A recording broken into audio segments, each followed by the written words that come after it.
All right, students, time to move on to the most important aspect of SQL, which is our data query language commands.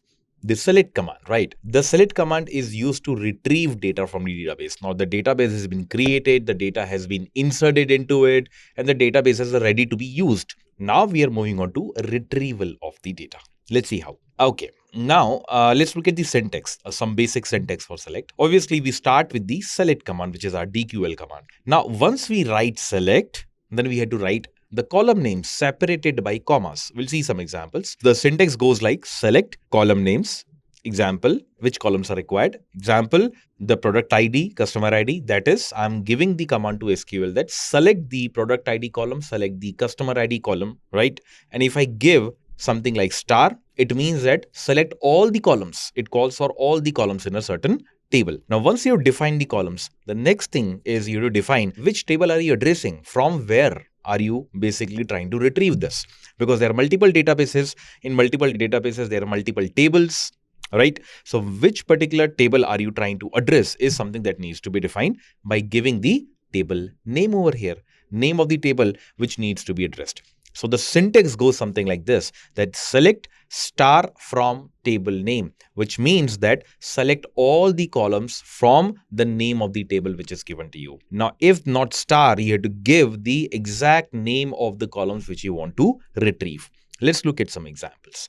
For example, if I say I had to select only the product ID and the customer ID from products, let's say the table name is products, and I had to select only two columns, product ID and customer ID, I'll write select space product ID, comma, customer ID from products. So select these two columns from this particular table. Now, if I want to select all the columns, I'll write a very simple query, which is select star from products. Now, it goes without saying that every SQL query will end with semicolon, right? So I'm not putting it over here in the slides, right? So I'm just assuming that you guys are very well keeping that in your mind. So select star from products will actually mean that select all the columns from this particular table, which is products. Let's see how can we do that in SQL. All right, so I'm just taking you to the same database, and as we can see, the schema is over here. The schema is nothing but the collection of databases over here. Let me randomly select a database. Let's say orders. I go for orders, and let me look at the tables. And let me look at order items. It gives me columns as well, which are order ID, product ID, and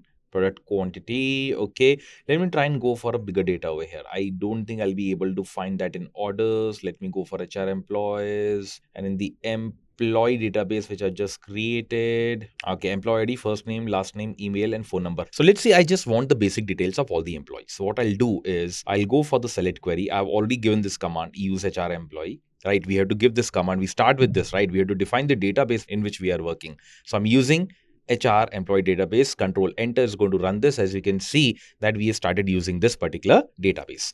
Now I'm using the command select the name. I want the employee underscore ID, comma, I want the first name, I want the last name, comma, I want the email of the employee, and I want the phone underscore number from which database?